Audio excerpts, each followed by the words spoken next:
Brewers baseball takes 4-5 against the Cardinals and now heads to Pittsburgh before the All-Star break.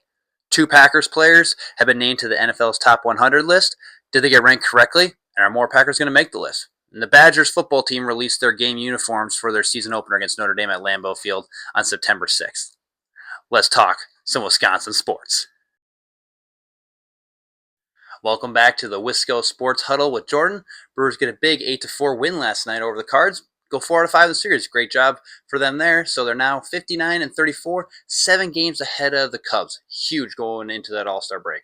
Logan Henderson pitched a gem, 5 1/3, 3 hits only, 3 runs in his return from the injured list. Only had 4 Ks, but he really looked in command, which is what he needs and what the Brewers need right before he got pulled in the 5th. Jake Bauers, I'm telling you, has asserted his dominance again. 17th homer last night in the 3rd to give the Brewers a 6-0 lead.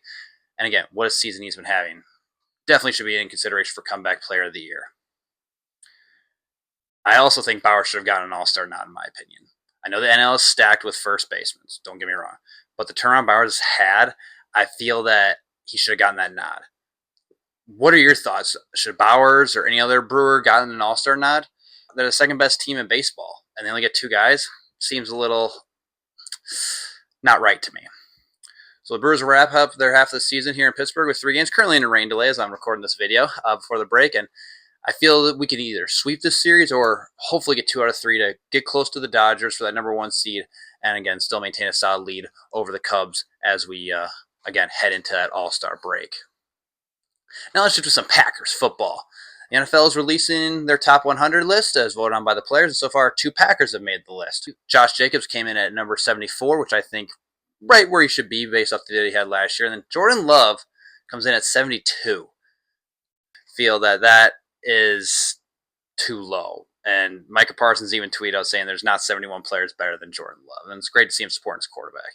Love set a career high in passing completion and his QBR, and also had the least amount of interceptions in the NFL. Now, he did have a lower number of touchdowns, and as a team, they had a rough stretch to end the season. So did that hurt him? I mean, he was number 34 in 2024 and number 68 last year. So let me know your thoughts. And do you think any other Packers will make the list? I personally think Parsons will make the list, maybe Xavier McKinney, but that's who I think so far will be making that list for the NFL's top 100. We'll see if any more sneak in. But before we wrap up this episode, the Badgers football released their game uniforms for their game against Notre Dame on September 6th, like I mentioned earlier.